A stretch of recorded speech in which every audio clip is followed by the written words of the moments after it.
할렐루야.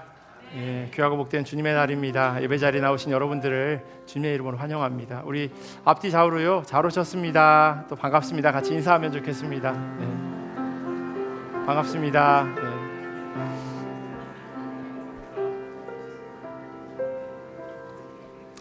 하나님께서 우리를 예배의 자리로 불러주셨습니다. 하나님께 감사하고 기쁜 마음으로 예배드릴 수 있다고 하는 것은 정말 믿음의 공동체가 이렇게 있다고 하는 것은 우리의 마음 가운데 너무나도 축복받은 그런 시간이라고 하는 생각이 듭니다. 오늘 하나님 앞에 그렇게 신령과 진정으로 예배함으로 나아가기를 간절히 소원합니다. 이제 다 함께 우리의 마음을 모아서 영과 진리로 하나님께 예배드립니다.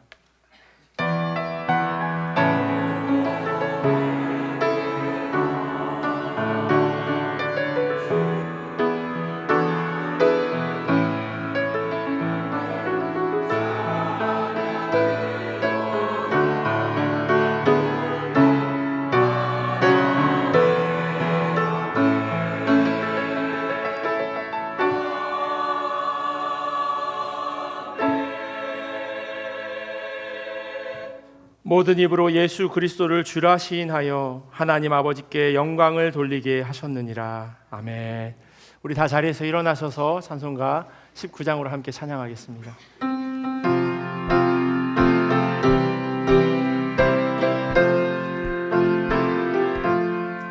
찬송하는 소리 있어 사람 기뻐하도다.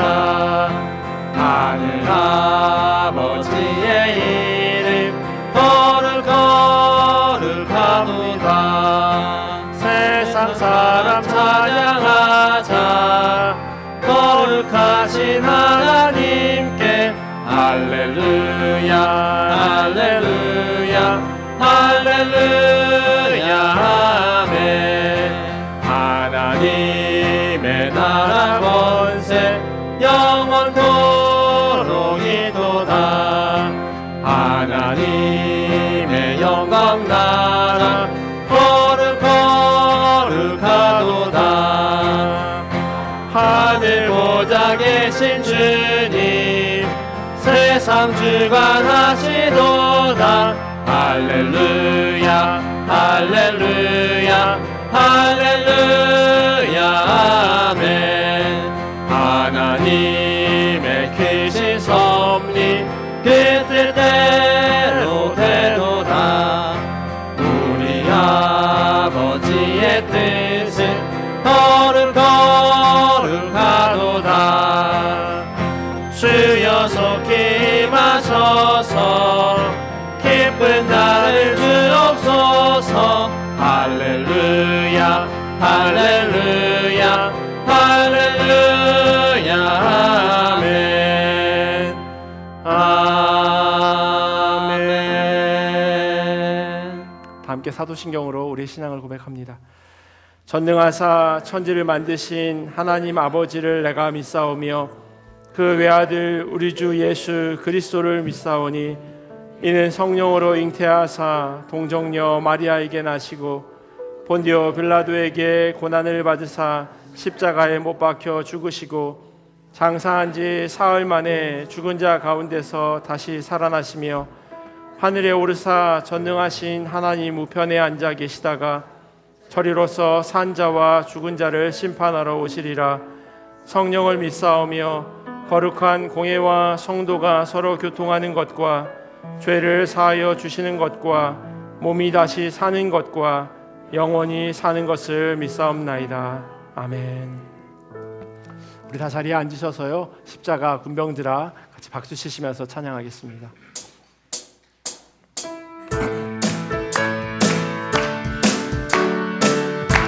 십자가 군병들아 십자가 군병들아 주 위에 일어나 기들고 앞서 나가 담대히 싸우라. 주께서 승천하고 영광을 얻도록 그분의 거느리사 이기게 하시라.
빠져 오랫동안 제 가운데 빠져 더럽기가 한량 없던 우리들 아무 공로 없이 구원함을 얻어 하나님의 자녀 지금 되었네. 주의 그 사랑 한량 없도다 찬송할지어다 예수의 공로 주의 그 사랑 한량 없도다 찬송할지어다 주의 그 사랑 한량 없도다 주의 그 사랑 한량 없도다 찬송할지어다 예수의 공로 주의 그 사랑 한량 없도다 찬송할지어다 주의 보혈로서 주의 보혈로서 정결하게 씻어 죄악에서 떠난 몸이 되었고 세상 대신 구름 한곳 없어지니 하나님의 빛이 영원없도다 주의 그 사랑 한량 없도다 찬송할지어다 예수의 공로 주의 그 사랑 한량 없도다 찬송할지어다 죄의 깊은 잠과 죄의 깊은 잠과 큰 세상의 꿈은 어서 깨어나라 나의 친구여 은혜 받을 날과 구원 얻을 때가 지금 온 세상에 선포되었네. 주의 그 사랑 한량 없도다 찬송할지어다 예수의 공로 주의 그 사랑 한량 없도다 찬송할지어다 예수의 공로 주의 그 사랑 한량 없도다 찬송할지어다 예수의 공로 주의 그 사랑 한량 없도다 찬송할지어다 예수의 공로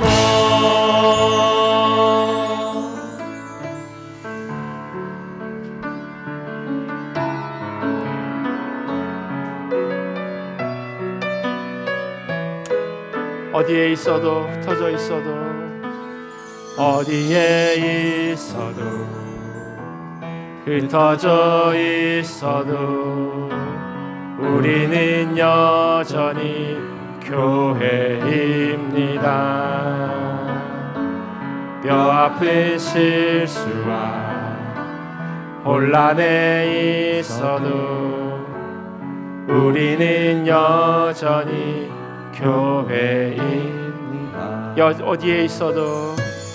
어디에 있어도 흩어져 있어도 우리는 여전히 교회입니다. 뼈아픈 실수와 혼란에 있어도 우리는 여전히 교회입니다. 주마음 알기를 주마음 알기를 주 얼굴 보기를 세상 사랑한 주님 함께 되기를 우리 다시 한번 소망이 되기를 이 땅 위에 기도하며 나아가기를 상황은 무겁고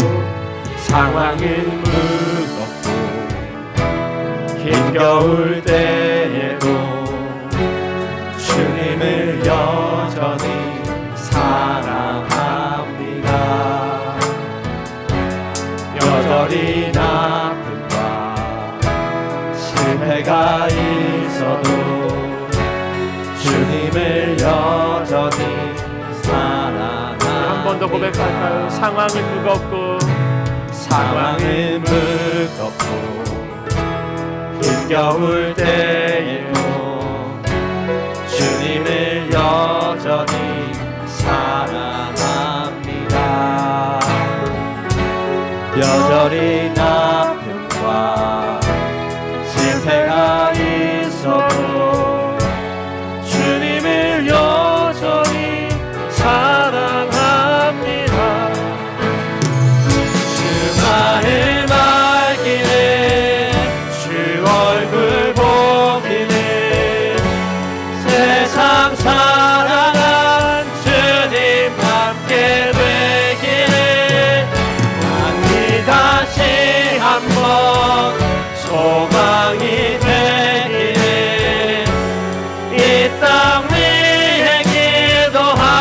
떠나 주 마음 알기를 주 마음 알기를 주 얼굴 보기를 세상 사랑한 주님 닮게 되기를 우리 다시 한번 소망이 되기를 이 땅 위에 기도하며 나아가기를.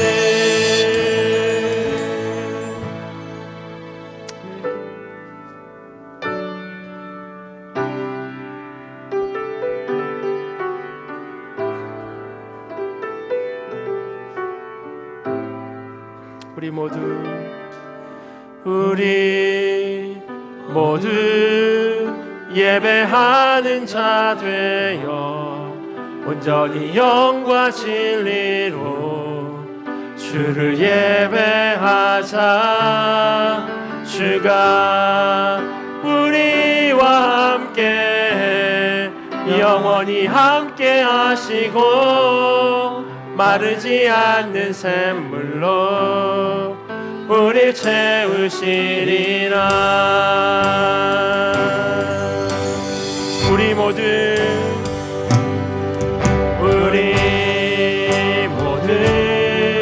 예배하는 자 되어 영과 진리로 주를 예배하자.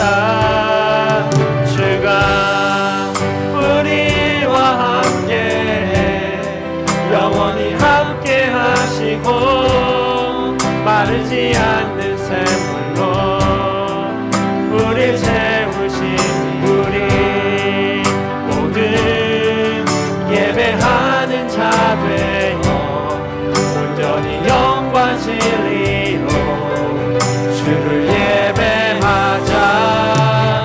주가 우리와 함께 영원히 함께 하시고 마르지 않는 샘물로 우리 예배합니다. 예배합니다. 찬양합니다.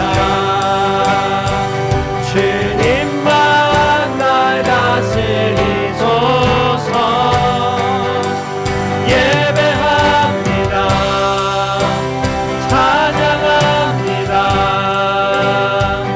주님 홀로 높임 받으 예배합니다. 찬양합니다.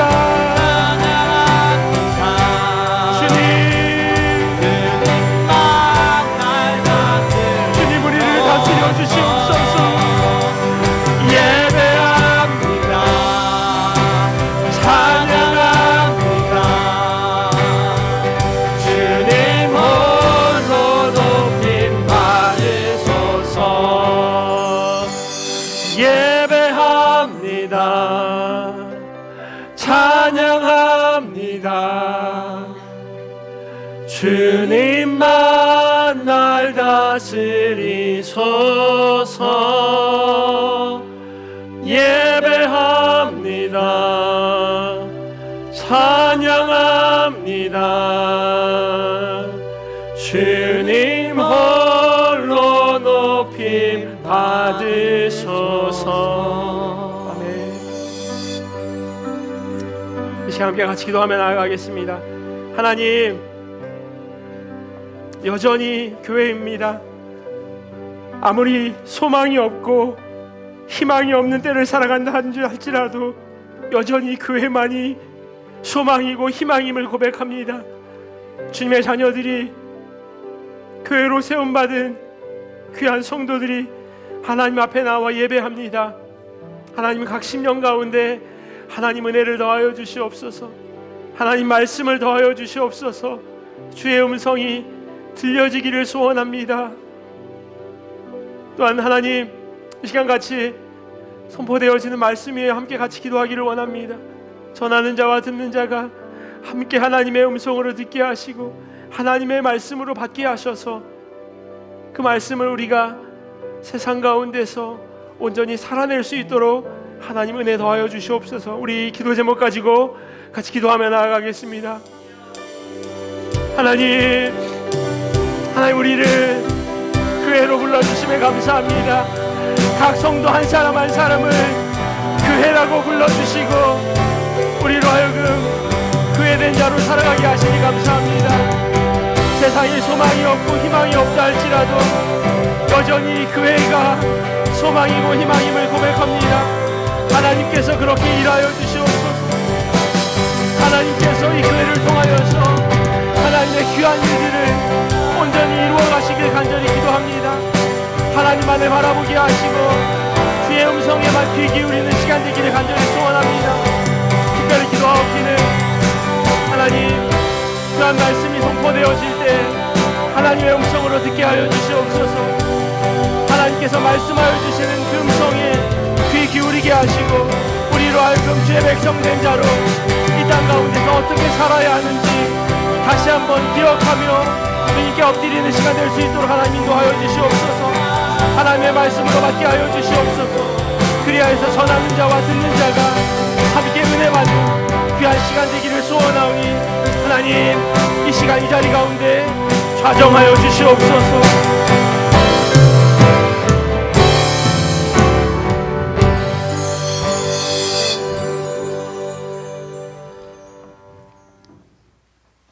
너희는 이전 일을 기억하지 말며 옛날 일을 생각하지 말라. 보라, 내가 새 일을 행하리니 이제 나타날 것이라고 말씀하신 아버지 하나님, 10월 20일 이 아침 야곱이 쌓은 돌제단에 임하셨던 것처럼 우리의 진심 어린 찬양과 경배를 또한 받아 주시옵소서. 지난 세월 오래도록 우리와 함께 하셨던 아버지 하나님, 45년 세월 동안 우리 교회를 한결같이 지켜주시고 우리가 머무는 이 땅과 가족을 지켜주셔서 고맙고 감사합니다.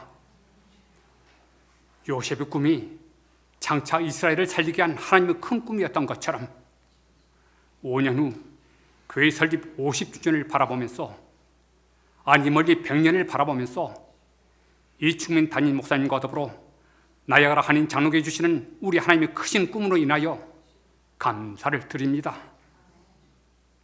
어느덧 새해가 시작되더니만 벌써 금년 한 해의 끝자락에 와 있습니다. 돌이켜보니 여전히 우리는 변화되지 못하고 옛사람처럼 살고 있고 하나님보다 사람을 더 의식하며 살아왔습니다.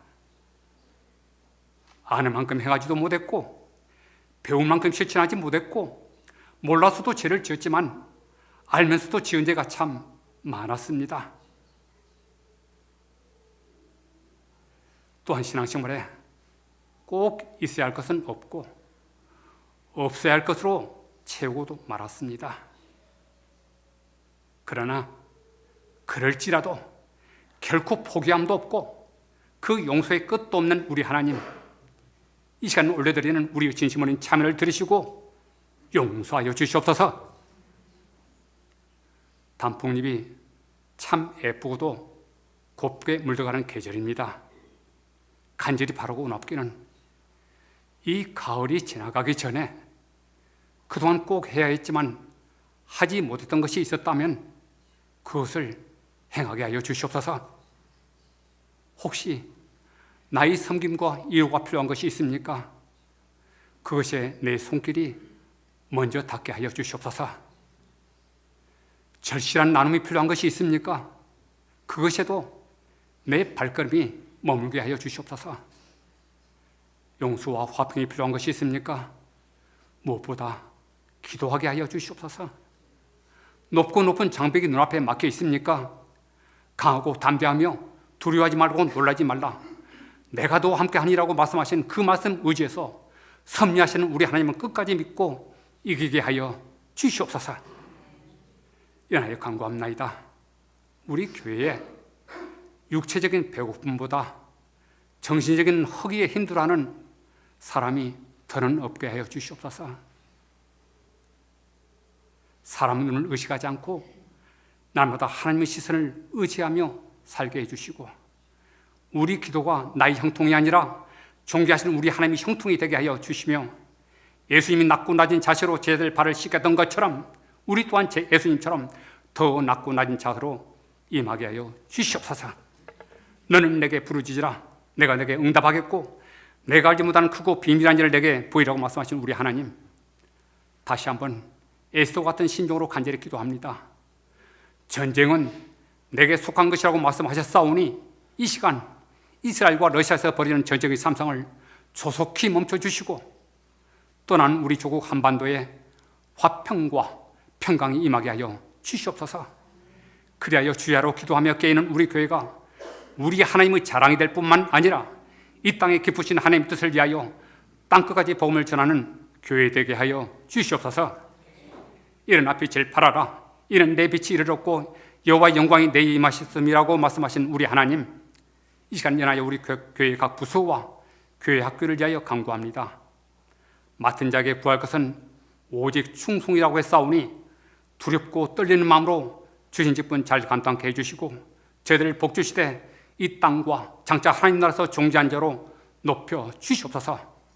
그래서 남는 금년 한 해 우리 교회 모든 가정마다 무슨 일을 하든지 형통할 뿐만 아니라 저희들이 학업과 일터와 사업 또한 날로 더 크고 더 넓게 확장시켜 주시옵소서. 이 시간 말씀을 선포하실 주의 종에게 실간 말씀 은사를 갑절로 대해주시고 하나님의 권능으로 역사해 주셔서 이 재단이 오직 신령한 말씀과 아멘으로 충만케 하여 주시옵소서. 또한 우리 할렐루야 성가대 찬양을 통해서 오직 우리 하나님 영광 받아 주시옵소서. 말씀이 육신되어 우리 가운데 마신 생명이요 부활이신 예수 그리스도 이름으로 간절히 기도하옵나이다. 아멘.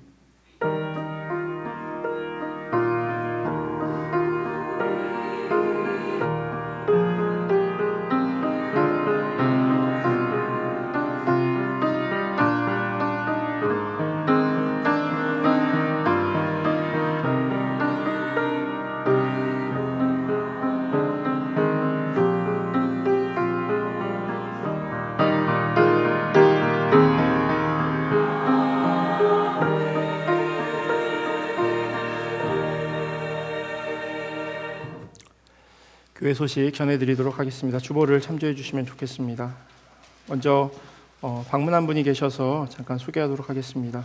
김혜련 집사님 아버지께서 한국에서 방문하셨는데 지금 저 바깥에 계시죠?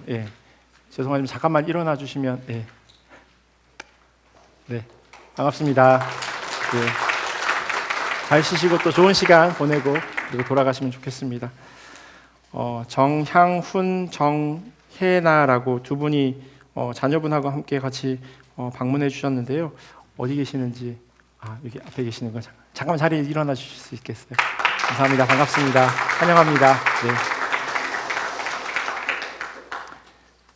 오늘 그 3, 4분기 결산 재직회가 있습니다. 2부 예배 후에 본당에서 있으니까 재직되시는 분들은 남아 주셔서 교회 살림살이 어떻게 되고 있는지 잘 교회 하나님께서 주신 그런 물질들 잘 이렇게 사용되어지고 있는지 확인하시고 또 궁금한 것들이 있으시면 물어보시고 그러셨으면 좋겠습니다. 제가 여러 차례 말씀드리지만 항상 대답을 주실 수 없는 분들끼리 모이셔서 대답을 찾지 마시고요. 대답할 수 있는 사람이 모인 곳에서 이렇게 질문하시면 그러면 올바른 대답을 얻으실 수 있지 않을까 싶습니다. 재직되시는 분들은 꼭 참석해 주시면 감사하겠습니다. 다음 주 2부 예배 후에요. 목자 교육이 있습니다. 그리고 다음 주일 오후 1시에는요. 교육부서 부장님들 모임이 있습니다. 그리고 다음 주 31일입니다. 목요일인데요. 그날 주일학교에서 홀리윈 데이로 같이 모입니다. 그래서 간식과 또 봉사자들을 찾고 있습니다. 들어오시면서 아마 그 윤현주일학교 1층에 있는 그 앞에 이렇게 함을 보셨을 텐데요.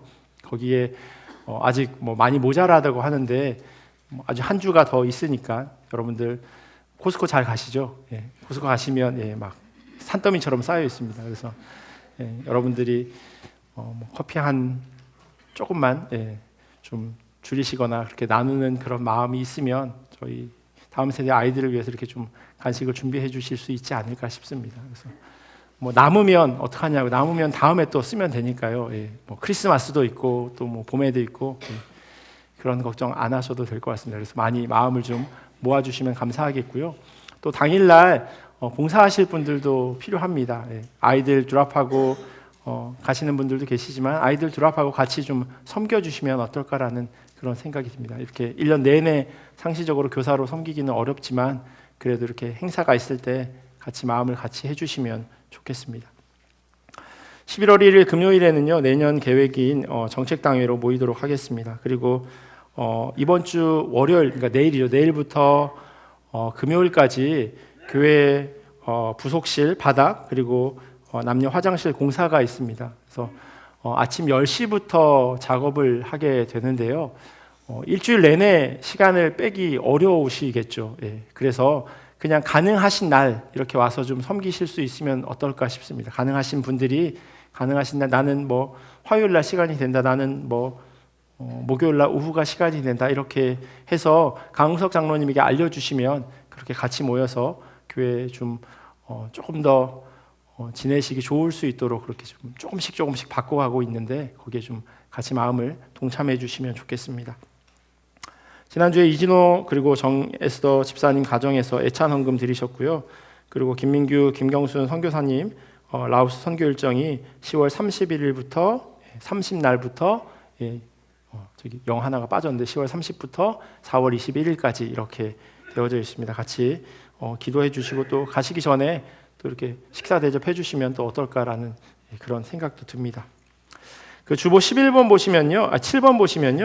11월 주일 설교는 제가 그 소설 엄마를 부탁해라고 하는 그 책을 가지고 지금 말씀을 준비하고 있습니다. 저희 교회 도서관에 딱 한 권이 있는데 제가 일부 예배 때 한 권이 있다고 말씀드려서 혹시 일부 예배 들으신 분이 빌려 가셨는지 잘 모르겠지만 혹시 구하실 수 있는 뭐 분이 계시면 먼저 한 2주 정도, 2주 반 정도 있는데 좀 읽어 오시면 훨씬 더 말씀을 좀 듣고 이해하고 또 소화하는 데 도움이 되지 않을까 싶습니다. 그래서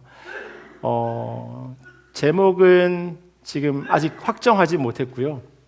엄마를 부탁해, 그리고 교회도 부탁해, 이런 주제로 지금 말씀을 준비하고 있습니다. 그래서 여러분들 같이 기도해 주시고요. 그리고 같이 마음을 모아 주시면 좋겠습니다. 따로 빠진 광고 없으면요, 우리 할렐루야 성가대 나오셔서 찬양해 주시겠습니다.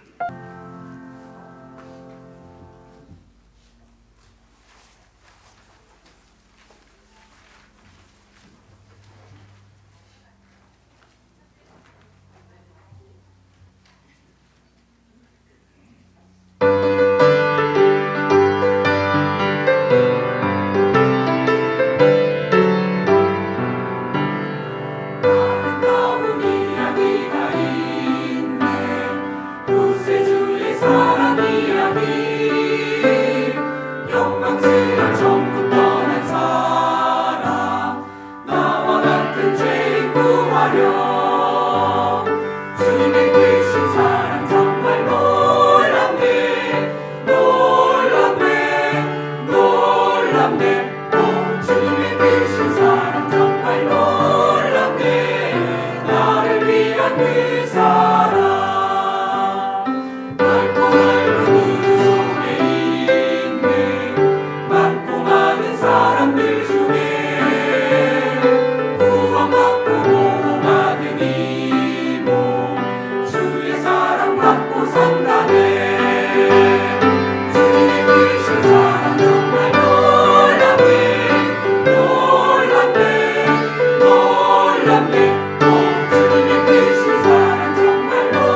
감사합니다. 우리 하나님 주신 말씀 같이 보도록 하겠습니다. 오늘 우리에게 주신 하나님의 말씀은 에베소서 1장 15절에서 23절까지 말씀입니다. 우리 몸이 불편하지 않으시면 자리에서 일어나셔서 같이 하나님 말씀 보도록 하겠습니다. 에베소서 1장 15절에서 23절까지 말씀입니다. 우리 찾으셨으면 한 절씩 교독하고요. 마지막 23절은 같이 읽도록 하겠습니다. 이로 말미암아 주 예수 안에서 너희 믿음과 모든 성도를 향한 사랑을 나도 듣고 내가 기도할 때 기억하며 너희로 말미암아 감사하기를 그치지 아니하고 우리 주 예수 그리스도의 하나님 영광의 아버지께서 지혜와 계시의 영을 너희에게 주사 하나님을 알게 하시고 너희 마음의 눈을 밝히사 그의 부르심의 소망이 무엇이며 성도 안에서 그 기업의 영광의 풍성함이 무엇이며 그의 힘의 위력으로 역사하심을 따라 믿는 우리에게 베푸신 능력의 지극히 크심이 어떠한 것을 너희로 알게 하시기를 구하노라. 그의 능력이 그리스도 안에서 역사하사 죽은 자들 가운데서 다시 살리시고 하늘에서 자기의 원편에 앉힌 모든 통치와 권세와 능력과 주권과 이 세상뿐 아니라 오는 세상에 일컫는 모든 이름 위에 뛰어나게 하시고 또 만물을 그의 발 아래에 복종하게 하시고 그를 만물 위에 교회의 머리로 삼으셨습니다. 함께 읽겠습니다. 교회는 그의 몸이니 만물 안에서 만물을 충만하게 하시는 이의 충만함이라. 아멘. 하나님의 말씀입니다. 자리에 앉겠습니다. 저희가 지금 방금 읽었지만요, 오늘 본문의 시작이 이렇습니다.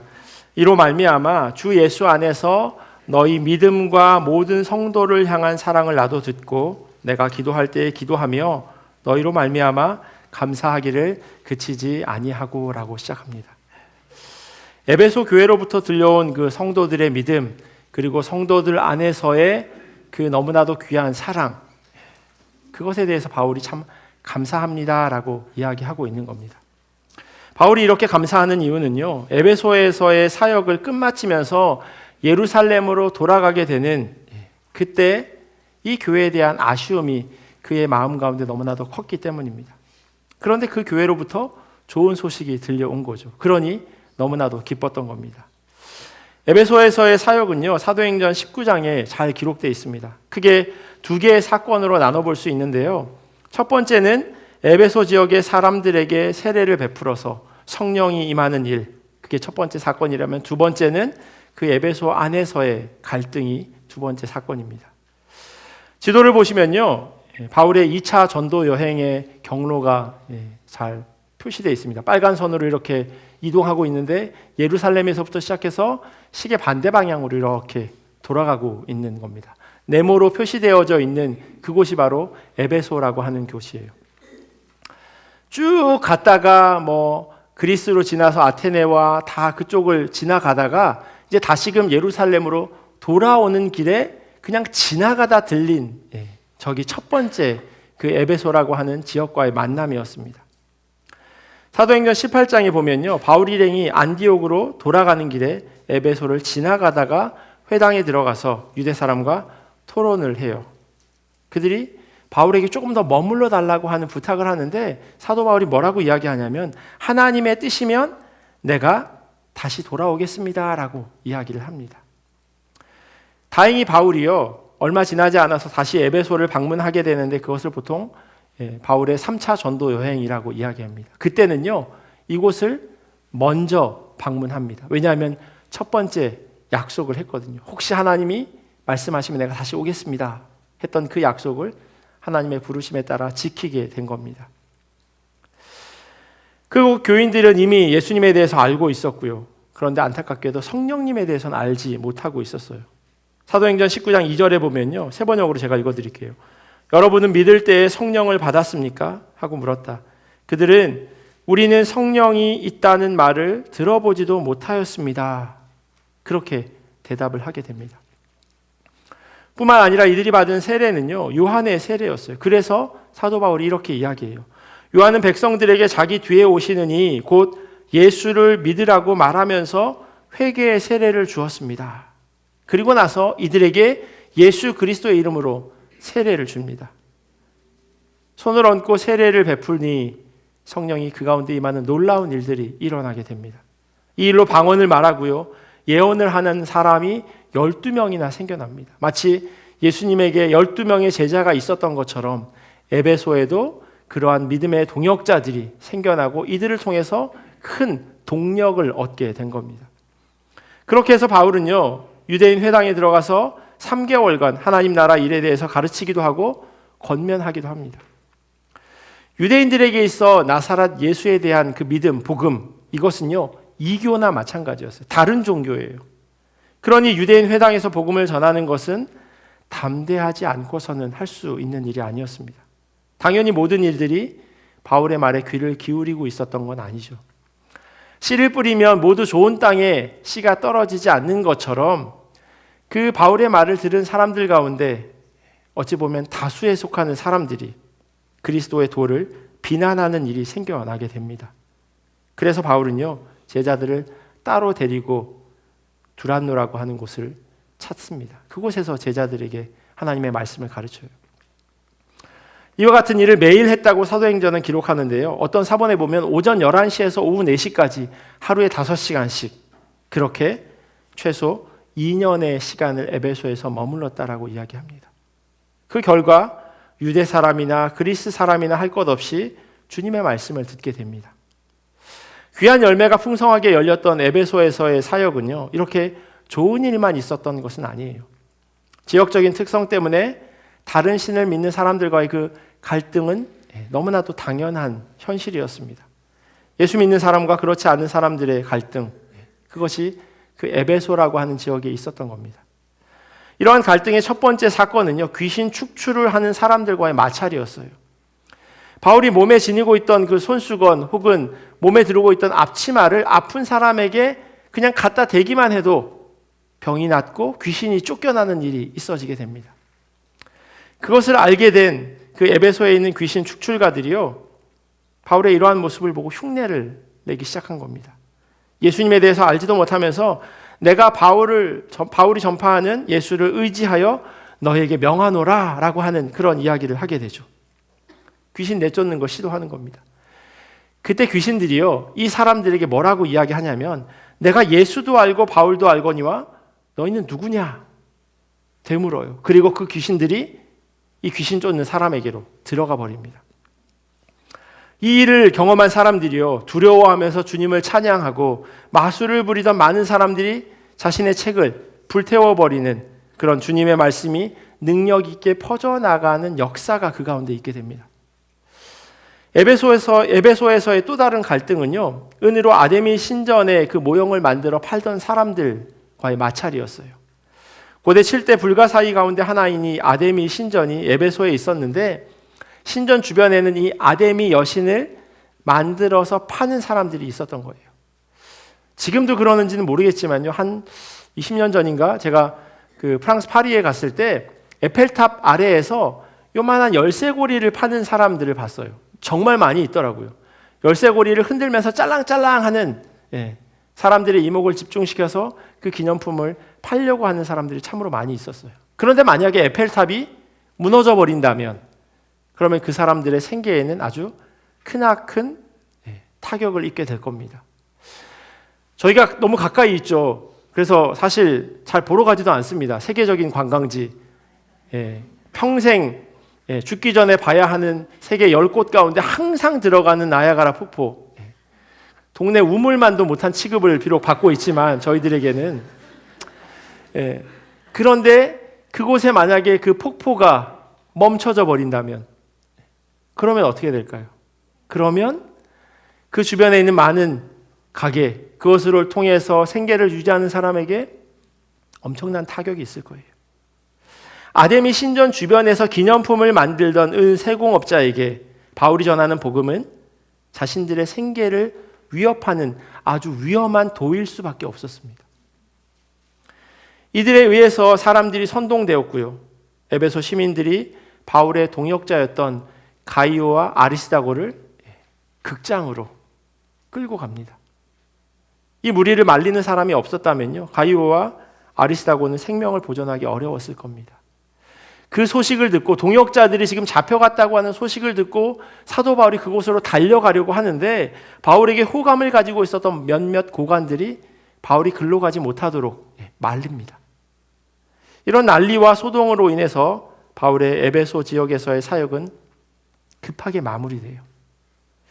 자그마치 2년의 시간을 보낸 에베소 교회에 대해 바울의 마음은 너무나도 남달랐고요. 이렇게 황급하게 마무리되는 그의 마음 한구석에 아쉬움이 남을 수밖에 없었어요. 에베소서라고 하는 이 책은요, 옥중서신이라고 불러요. 감옥에서 사도 바울이 쓴 그 편지입니다. 감옥에서 누구를 생각한다? 어떤 사람들보다 아주 밀접한 관계가 있다는 거죠.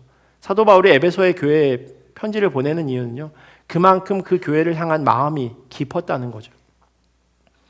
그런데 그곳으로부터 들려온 소식이 너무나도 좋은 소식이었어요. 그게 오늘 본문 15절의 시작이에요.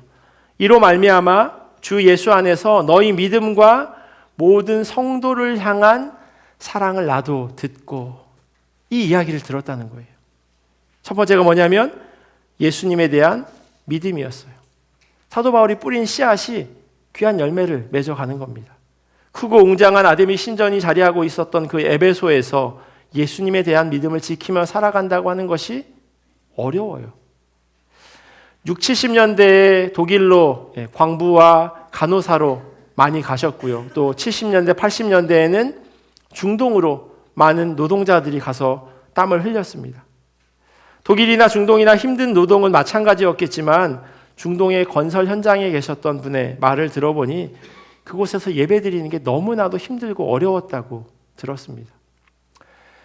컨테이너 박스에 모여서 예배를 드리다가 종교 경찰이 들이닥치기라도 한다면 아주 어려운 일을 당하기에 그들은 숨어서 예배를 드릴 수밖에 없었다는 겁니다.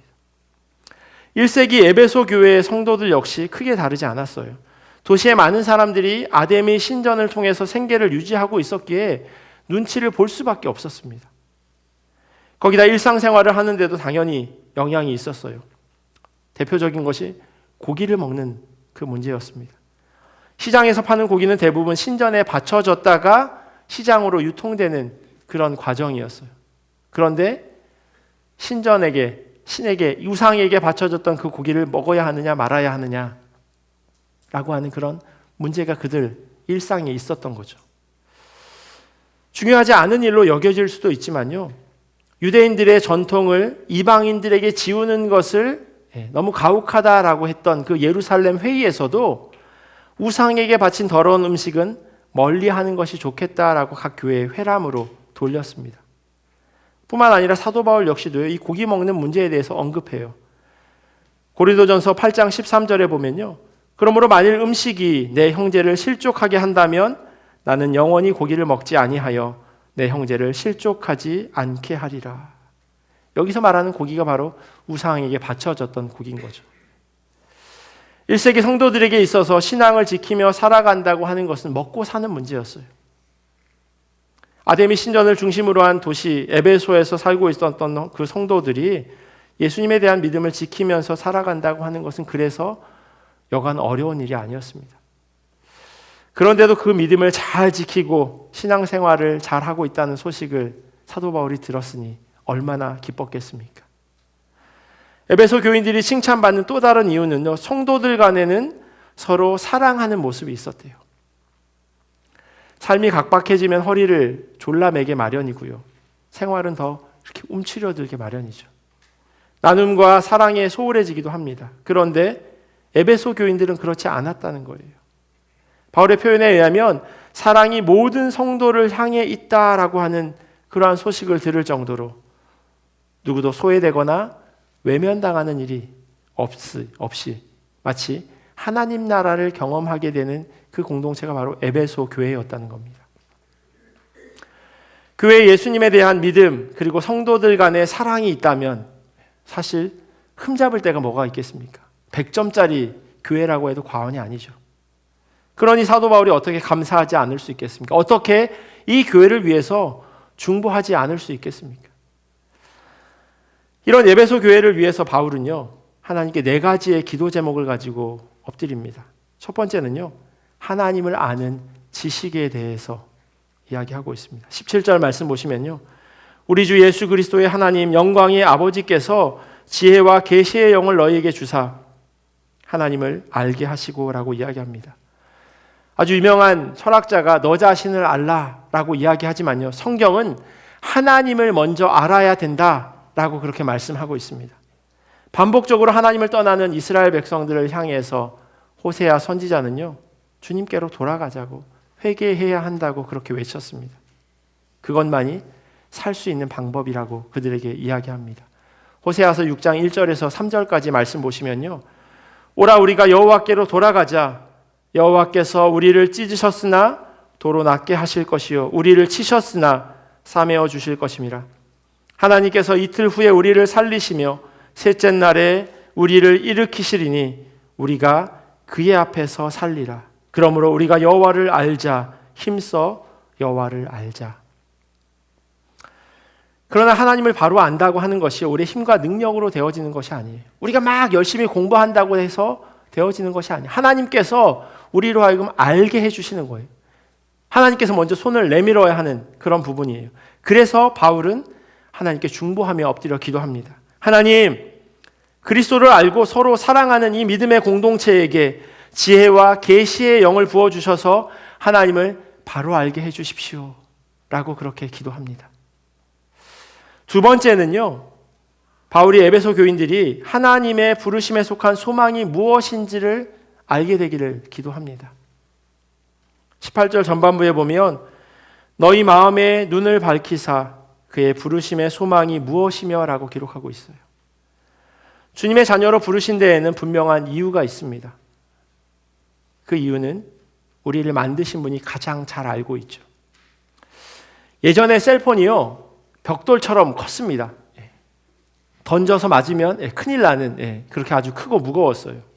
그러다가 그게 점점 작아지더니 이제 이렇게 접는 그런 폰으로 바뀌죠. 그러다가 다시 접히지 않는 모양으로 바뀌어서 점점 커져가다가 요즘에는 가로로도 접고 세로로도 접고 그렇게 다양한 모양으로 나옵니다. 기능도 다양해졌어요. 이렇게 새 제품이 나오면 당연히 물건을 만든 사람이 그 기능을 가장 잘 알 겁니다. 아이폰 쓰시는 분들도 그 비싼 아이폰을 씀에도 불구하고 사실 아주 제한적인 기능들만 사용하죠. 전화 걸고 받고, 문자 보내거나 카톡, 거기에 뭐 지도, 아니면 유튜브 보고 인터넷 하는 것, 대부분 그 정도를 사용하실 겁니다. 설정을 해놓으면요, 저 아이폰을 가지고 있는데 뒤에를 이렇게 2번 누르면 카메라가 켜져요. 그리고 2번 누르면 카메라가 꺼져요. 와 하시는데 혹시 아이폰을 갖고 계시면 이 기능이 있어요. 지금 해보는데 안 되는데 설정을 해놔야 돼요. 그 안에 그런 기능이 있거든요. 왜냐하면 아무나 눌러서 이렇게 막 카메라가 켜지거나 아니면 이렇게 플래시라이트이 켜지거나 하게 되면 사용하는 사람에게 좀 어려움을 줄 수 있으니까 필요한 사람은 이런 기능을 사용해라라고 설명해줘요. 하지만 몰라요. 그냥 뭐 전화만, 카톡만 하고 유튜브 보고 이 정도로 사용하죠. 하나님께서 우리를 주님의 자녀로 부르신 데는 분명한 이유가 있습니다. 그리고 그 이유를 하나님이 가장 잘 아시죠. 왜냐하면 하나님 우리를 만드셨으니까요. 보편적인 부르심의 이유는 하나님을 영화롭게 하는 것, 그게 우리를 부르신 이유예요. 하나님께 예배드리고 찬양으로 경배드리는 것, 우리 모든 성도들의 부르심입니다. 그게 우리를 만드신 이유예요. 고린도전서 1장을 보면요, 하나님께서 우리를 부르신 다른 이유를 또 기록하고 있습니다. 너희를 불러 그의 아들 예수 그리스도 우리 주와 더불어 교제하게 하시는 하나님은 미쁘시도다. 주님과 더불어 교제하게 하는 것, 함께 많은 시간을 보내고 그분이 기뻐하시는 대로 살아가는 것, 그것이 또한 우리를 만드신 이유라는 거예요. 많은 시간을 보낸다라고 하는 것은요, 물리적인 시간만을 이야기하는 것은 아니에요. 시간과 장소를 정해놓고 골방에 들어가서 기도하고 말씀을 묵상하는 것도 당연히 좋은 시간으로 보내는 거지만, 우리가 일상을 살아가면서 주님과 대화하고 순간순간 주님의 뜻을 묻고 그 말씀을 따라 사는 건 역시 예수님과 많은 시간을 보내는 것입니다. 사도 바울은 에베소 교인들이 주님과 많은 시간을 보내면서 하나님으로부터 각자의 부르심이 무엇인지를 깨달아 알기를 간절히 원했습니다. 세 번째로는요, 사도 바울은 하나님께로부터 받게 될 상속에 대해서 알게 되기를 간구합니다. 18절 후반부에 보면요, 성도 안에서 그 기업의 영광의 풍성함이 무엇이며 라고 기록되어 있어요.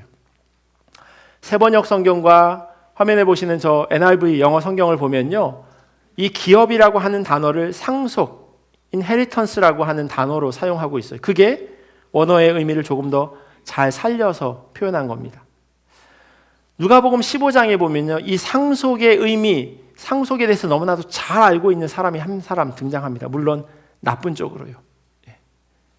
15장의 세 개의 비유 가운데 세 번째로 등장하는 비유의 둘째 아들이 이 상속의 의미를 잘 알고 있는 사람인 거죠. 상속이 얼마나 풍성한지 미리 계산해 본 사람입니다. 앞서 말씀드린 것처럼 에베소에 살고 있었던 성도들의 삶이 그렇게 녹록하지 않았습니다. 녹록지 않았어요. 그들이 처한 현실은 말씀을 지키며 살아가는 것이 어려웠습니다. 그리스도를 믿는다고 하는 것이 생명에 위협이 되는 순간도 있었고, 말씀대로 살아간다고 하는 것이 자기가 살아가는 그 삶에서 마이너스로 그렇게 자기를 힘들게 하는 그런 현실 가운데 이들은 살고 있었습니다. 이런 상황 속에서 어떻게 복음을 붙들며 살아갈 수 있을까요? 바울은 그것을 위해서 지금 기도하고 있습니다. 하나님, 에베소 교인들이 혹 지금 처해 있는 상황이 감당하기 어려울 만큼 힘에 부치더라도 하나님께서 예비해 놓으신 영광스러운 상속이 얼마나 풍성한지를 이들이 꼭 알게 해 주십시오. 그렇게 기도하는 겁니다. 이 상속 지분을요, 이 땅에서 누리게 되는 그런 경우도 있고요. 혹 그렇지 않다면 베드로 사도가 말한 것처럼 나중에 받게 될 수도 있습니다. 베드로전서 1장 4절에 보면요, 썩지 않고 더럽지 않고 쇠하지 아니하는 유업을 잊게 하시나니 곧 너희를 위하여 하늘에 간직하신 것이라. 우리 모두에게 마침내 하늘에 간직하고 있는 이 상속을 허락하신다 말씀합니다. 그리고 마지막 네 번째는요, 하나님의 능력이 얼마나 큰지를 알게 되기를 간구합니다. 19절 말씀 보시면요, 그의 힘의 위력으로 역사하심을 따라 믿는 우리에게 베푸신 능력의 지극히 크심이 어떠한 것을 너희로 알게 하시기를 구하노라. 에베소 교인들은요, 이미 자기가 살고 있는 곳에서 주님의 역사하심을 이미 보고 경험한 사람들입니다. 방언으로 말하고 예언을 하게 되기도 하고요, 바울의 몸에 지니고 있었던 손수건이나 앞치마 같은 것을 통해서 병이 물러가고 악한 귀신이 쫓겨나는 것을 그들은 보고 들었습니다. 물론 이런 것들도 신기하지만요, 믿지 않던 사람이 그리스도를 구주로 고백하는 것, 예수님께서 죽으시고 부활한 것이 믿어지는 것, 그것은요, 그 어떠한 기적보다 더 대단한 기적일 수밖에 없습니다. 이러한 신비, 그 시간이 지나가게 되면요, 사람들은 처음에 느꼈던 그 은혜와 기적의 그 감격들을 조금씩 잊어버립니다. 그리고 더 시간이 지나가게 되면 그땐 그때고 지금은 지금이지 라고 하는 말을 쉽게 합니다. 그래서 바울이 하나님께 기도합니다. 하나님, 믿음의 성도들에게 하나님의 능력이 얼마나 엄청나게 큰지 알게 해 주십시오. 지금도 강한 힘으로 활동하시는 하나님을 보게 해 주십시오라고 그렇게 기도합니다. 에베소 교인들이요, 하나님을 먼저 알고 부르심의 소망을 알고 그분의 상속과 하나님의 능력이 얼마나 풍성한지 큰지를 아는 이 네 가지를 위해서 사도 바울은 간절한 마음으로 기도했습니다. 그리고 이어지는 20절부터 23절까지의 말씀은요, 이 바울이 기도한 그 기도의 제목들이 그리스도 안에서 이루어지기를 간절히 바라면서 그것이 사실이다라고 이야기합니다. 20절과 21절 말씀 보시면요, 그의 능력이 그리스도 안에서 역사하사 죽은 자들 가운데서 다시 살리시고 하늘에서 자기의 오른편에 앉히사 모든 통치와 권세와 능력과 주권과 이 세상뿐 아니라 오는 세상에 일컫는 모든 이름 위에 뛰어나게 하시고라고 기록합니다. 하나님께서 그리스도를 죽은 자 가운데서 살려주셨다고, 그리고 모든 능력을 허락하셨다 말씀합니다. 만물은 그리스도의 발 아래에 있기에 이 땅에서의 삶은 이미 이긴 승리라고 말씀합니다. 에베소 사람들이 믿는 그 아데미 여신은요, 가슴이 24개나 되는 풍요를 상징하는 신이었어요. 쉽게 말하면 에베소는 돈이 주인인 땅이었습니다. 하나님을 바로 알지 못하면, 예수님을 잘 믿지 않으면 눈에 보이는 현실에 너무나도 쉽게 넘어질 수밖에 없는 그런 환경이에요. 이런 현실을 잘 알고 있기에 사도 바울은 간절히 기도했던 겁니다. 그리고 이들에게 믿음을 지키면서 잘 살아갈 수 있도록 한 가지 팁을 허락해요. 그게 뭐냐면 교회예요. 이 믿음의 공동체입니다. 만물이 그리스도의 발 아래에 있는데 그분이 바로 교회의 머리이기 때문에 그것이 가능하다 말합니다. 에베소 교인 여러분, 여러분이 살고 있는 삶의 자리를 둘러보면 아데미 여신이 돈이 주인인 것처럼 보일 수 있습니다. 그런데 그 모든 것의 주인은 예수 그리스도 한 분입니다라고 사도 바울이 강조합니다. 살아가는 삶이 녹록하지 않다 하더라도 교회의 머리는 예수 그리스도이고 여러분은 그 교회에 속한 사람들입니다. 예수님의 몸에 속한 성도입니다. 그러니 낙심하지 마십시오. 주저앉지 마십시오. 세상에 굴복하면서 살아가지 마십시오. 왜냐하면 주님께서 이미 이겨놓은 싸움이기 때문입니다 라고 사도 바울이 지금 이야기하고 있는 겁니다. 그리고 이 이야기는요, 에베소에 있는 교인에게 전하는 이야기인 동시에 오늘을 살아가는 우리에게 주신 하나님의 말씀입니다. 에베소와 이곳이 사실 크게 다르지 않습니다. 에베소와 우리가 살아가고 있는 이곳이 별반 차이가 없다는 거예요. 잠깐 정신을 놓으면 세상의 시류에 금방 흘러가게 됩니다. 깨어있지 않으면 우리의 영혼은요, 일부러 눈을 감아버리게 됩니다. 그래서 바울의 기도는 우리를 향한 기도이기도 합니다. 하나님을 먼저 알고 우리 각자를 부르신 그 부르심의 소망을 깨닫고 하나님께서 우리에게 허락하신 그 영광스러운 상속이 얼마나 풍성한지를 알고 우리는 약하지만 하나님의 능력이 얼마나 큰지를 잊지 않고 살아가야 할 것입니다.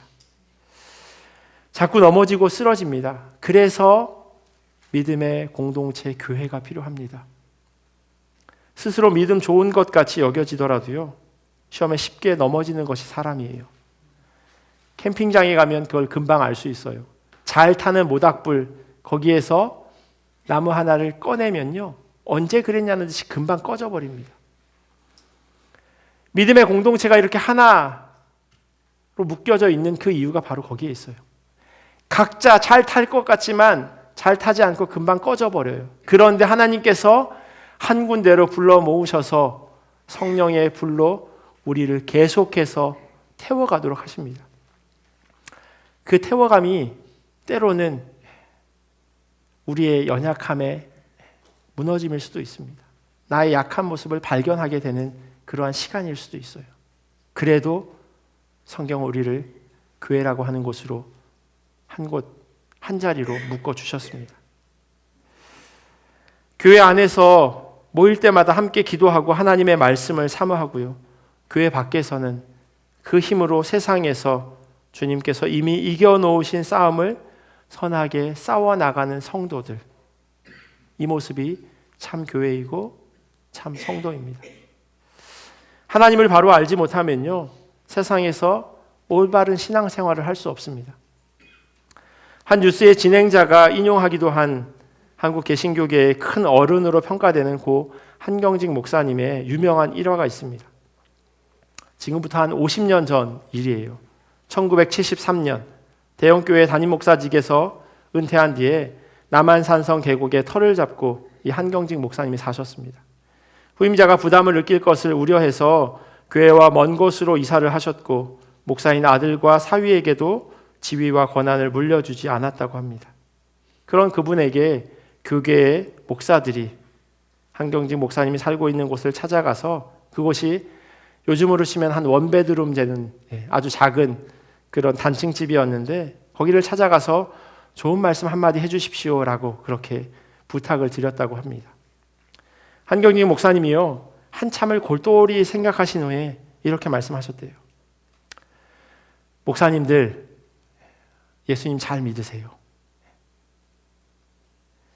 이 한경림 목사님의 말씀처럼, 그리고 오늘 사도 바울의 간절한 기도처럼 하나님을 바로 알고 예수 그리스도를 잘 믿는 우리 모두가 되기를 예수 그리스도의 이름으로 간절히 축원합니다.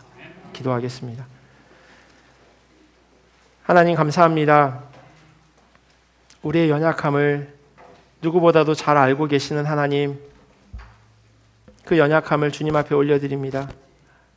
날마다 쓰러지고 넘어지고, 또 우리가 잠깐 한눈을 팔면 주님보다는 세상 가운데 더 많이 기울어져 있는 그런 연약한 모습들을 보게 됩니다. 그런데 하나님, 그런 우리들을 교회로 불러 모아주시고 함께 성령 안에 타오르도록 인도하시니 감사합니다. 하나님, 여전히 부족한 자들이지만 믿음의 공동체 안에서 사도 바울이 한 그 기도의 그 마음을 우리로 알게 하시고 주님을 더 깊이 알고 예수 그리스도를 바로 믿는 자들로 세워주시옵소서.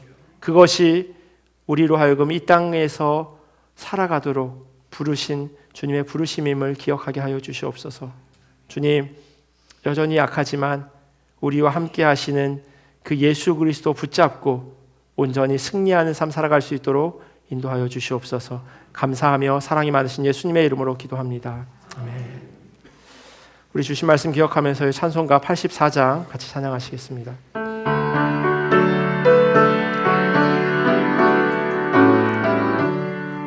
온 세상이 캄캄하여서 참 빛이 없었더니 그 빛나는 영광 나타나 온 세상 빛이었네. 영광 영광의 주, 영광 영광의 주, 밝은 그 빛 내게 비추었네. 영광 영광의 주, 영광 영광의 주, 이 세상에 빛은 오직 주 예수님.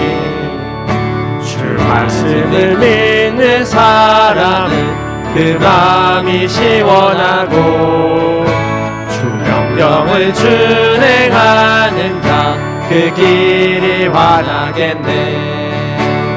영광 영광의 주, 영광 영광의 주, 밝은 그 빛 내게 비추었네.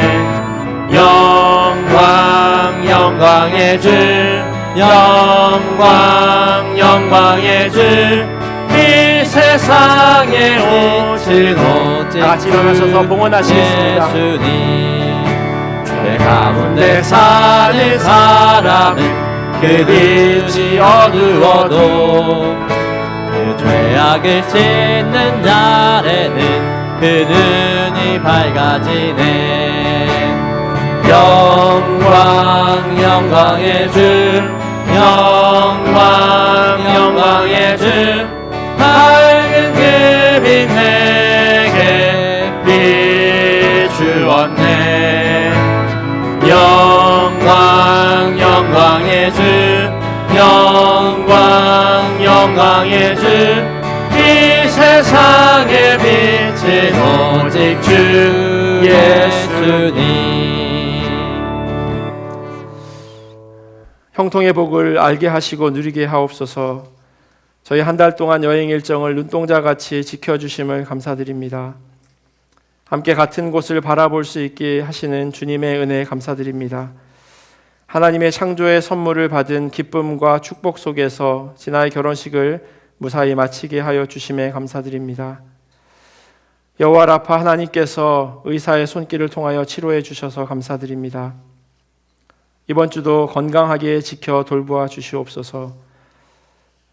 예찬헌금 드렸습니다. 예찬헌금 드렸습니다. 라오스 선교원금 드렸습니다. 라오스 선교원금 드렸습니다. 기도하겠습니다. 참 좋으신 하나님 감사합니다. 하나님의 은혜 안에, 하나님의 말씀 안에 거하게 하시고 또 지난 한 주를 되돌아보면서 하나님께서 우리 가운데 허락하신 그 많은 기도의 제목들, 또 많은 소원들을 이루어 주심에 감사하는 마음으로 주님께 이 물질을 올려드립니다. 우리가 수고하고 땀 흘린 것 같지만 그렇게 할 수 있도록 일하신 것이 하나님임을 고백하는 마음으로 주님 앞에 이 물질을 올려드립니다. 하나님, 드린 손길과 그 마음을 하나님 기쁘게 받아주시옵시고 주님께서 받아 사용하시는 물질 될 수 있도록 인도하여 주시옵소서. 하나님, 형편으로 인하여서, 연약한 믿음으로 인하여서 드리지 못한 그 마음도 하나님 위로하여 주시옵시고 하나님께서 그 어려움 가운데서 일하고 계심을 경험케 하여 주시옵소서. 그리하여서 주님의 몸된 교회 성도들 한 사람 한 사람 그들의 삶과 또한 일터 가운데 하나님께서 일하시고 동행하여 주시는 그 은혜들을 온전히 받아 누리도록 역사하여 주시옵소서. 지금은 우리 주 예수 그리스도의 크신 은혜와 하나님 아버지의 사랑하심과 성령님의 교통하심이 예수 잘 믿으며 살아가기를 결단하는 주님의 자녀들 머리 위에, 그리고 이들의 가정과 삶의 자리와 주님의 몸된 교회 위에 지금부터 영원토록 함께 하시기를 간절히 축원하옵나이다.